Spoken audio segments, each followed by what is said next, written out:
So in the last video, I covered why I chose the game idea that I did. Deciding what to work on is one of the most important decisions you can make. The next most important is who you work with. Making games involves multiple disciplines, so unless you want to do absolutely everything by yourself, you're going to need some help. And the problem there is that people can be flaky. And I've learned that the hard way, but that's another story for another day. Thankfully, on the concept art side of things, I already had someone in mind before starting this project. I found them by scouring the concept art hashtag in Twitter back in 2020, although this was for a different project at the time. What I was looking for was someone who had a more cartoony art style, but was also well versed with video games. That is to say, I was looking for Mario cartoony, not Ren and Stimpy cartoony. It wasn't just that it had to be a concept artist with the right style either. There's plenty of artists, but they don't take commissions, so they had to be freelancing too. I used to be a night auditor back then, so I had a lot of time at work to look through literally hundreds of artist posts on Twitter to find just the right account. Thankfully, I found the artist who had not only the right style, but was also freelancing. Take a look. The concept art you're seeing now, I commissioned from Mr. What's His Name. That's not me being funny either, that's actually their username. Because I had such a great experience with them before, I reached out to them again when I changed course and made this my main project. Here we have the concepts for the main character, and from all the feedback I've gotten from the folks I've shown them to, I'll be going with the concept number 1. I did have a revision for a more serious design, but the issue here was it wouldn't translate too well to pixel art without increasing the size of everything and the cost by extension. For environment concepts, I instructed them that the environments needed to consider the climbing mechanic of the game. So here's what I got back.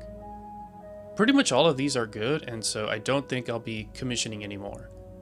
This is where I'll deviate from Ninja Gaiden by not having so many unique tile sets and backgrounds, although I could reconsider. Alright, we've gotten started on the concept art, now let's turn this into pixel art. When it comes to pixel art, Fiverr is actually fairly decent. The main thing I was looking for was someone that could do both environment tile sets and character sprite animation.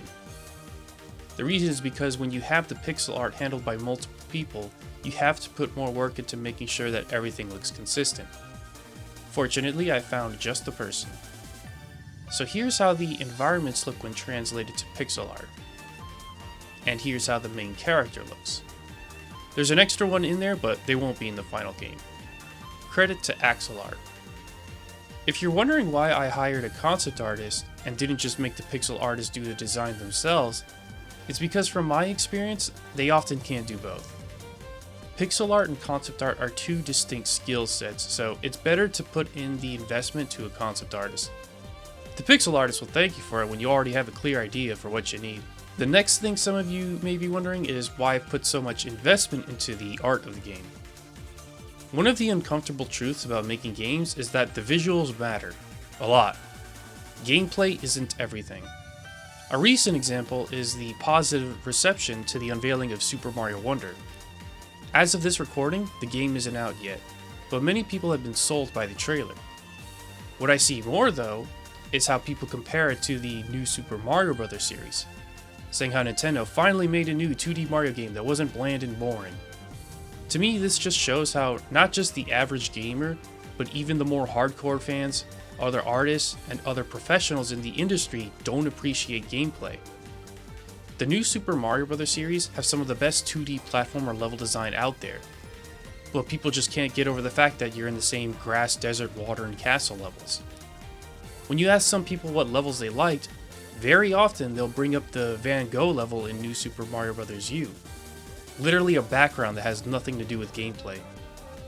The new Super Mario Bros. Series just didn't have that riz to its presentation that Wonder does. Masahiro Sakurai has a video on this very subject. He even brings up how a game's banner can influence whether people give your game a look. It doesn't matter how much you profess the importance of gameplay, that's not how people buy games. Majority of gamers won't give your game a try if it looks like programmer art or a bunch of asset flips on the Unity store. It communicates low effort and low quality, and it's not on them to risk finding out if you're the exception. The reality of game development is that it's hard to finish a game. The harsher reality is that even if you finish, your game can still fail to make money. This is why the scope of your game, relative to your current skill, available resources, and experience matter so much. This is another reason among many why I'm not quitting my job. The odds are all against me. So while my primary goal is to have a finished game so that I can build my portfolio, that doesn't mean I'm not going to make an honest effort in making a game that could be commercially successful. This very devlog series is part of that effort. Anyways, that's the progress on the art side so far. I have quite a bit already completed for the programming, but I'll save that for the next devlog when we can finally see things moving around. Keeping with the theme of who to work with, I also have an idea for music and sound design. At the top of my list is Scarlet Moon. The funny thing here is, I didn't find them, they found me. This goes back to the other project I mentioned where, because I was putting so much effort into the art and sharing it on social media, it caught a lot of attention on the Screenshot Saturday hashtag on Twitter. I refuse to call it X. So they reached out to me if I needed music, and they've maintained contact with me ever since. But once again, making games is freaking expensive. If you want to know how much I've already spent on this project alone, I've thus far spent $1,269.94. And unfortunately, due to the blunder of my previous project, which costed me almost $10,000, I'm pretty much at the last of my savings. So if you want to support this game and the content of my channel, you can become a member on Locals for Tanama Games. Or a tip is fine. Tanama Games is the business that I own. In the future, I'll show what the process of filing for an LLC actually is, because there's hardly anything about the legal and business side of game dev like this on YouTube. Until next time.